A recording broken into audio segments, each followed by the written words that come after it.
I know a lot of the people who come to this website are already very involved in community life. Some of you are involved in church life, and some of you not so much as church, but it is some sort of a spiritual community. And that often involves like small group meetings. Right. How can you apply some of this sanctuary wisdom to those times when it's a community experience?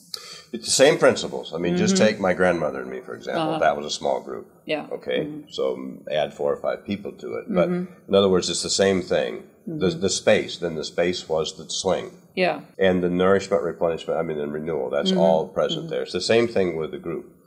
The added thing is that the group agrees to that. I mean, it's the principles that the 12-step program was founded on. When you enter this room, this is what will take place here.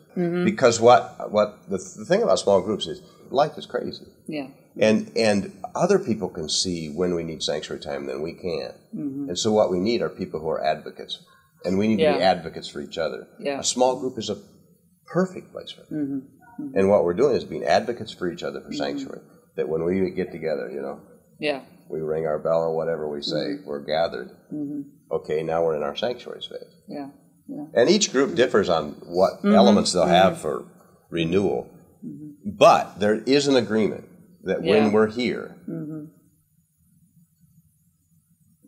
this is what we're doing. This is what we're and doing. It's probably a good idea. I know when I've led small groups, mainly recently it's been like through church for a Lenten group discussion. We actually have a little list of things we'll say, we're here for this purpose. This is not what we're going to do. This is what we're here to do. This is a safe place. Whatever is said here, you can feel safe to be who you are. Yeah. That we make sure that we're really upfront about that for these small groups, because we want to create a safe place for people. But in a sense, that's a sanctuary. Right. But I think you're right. You have to make it clear. Everyone needs to know. And what are we doing? It's okay to continue to say that. I mean, in church we have liturgies. Liturgies are just that. Yeah. Even though we say the same thing every week, it's naming and saying this is what we honor when we're in this space. As always, it's great to have you here. It was nice to see you. And to talk about these things. And what I appreciate about Terry is I know he's actually doing this. He's out working with people. He works with individuals, whether in their homes or in larger spaces. You've done consulting for churches, for businesses. Yeah, the sanctuary thing applies across the board, even for people who are not in a, quote, faith tradition. Yeah. They still get the need for sanctuary. Yeah.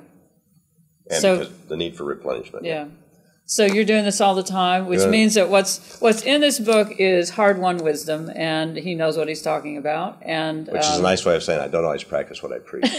Well, we all know that we don't all practice what we preach, but we know that we're trying. But I actually do have a sanctuary in my garden, and I go there, just like you with your cat. Yeah. I go there. Good. Okay. Well, here's to you and your respective sanctuaries, and thanks again for joining us.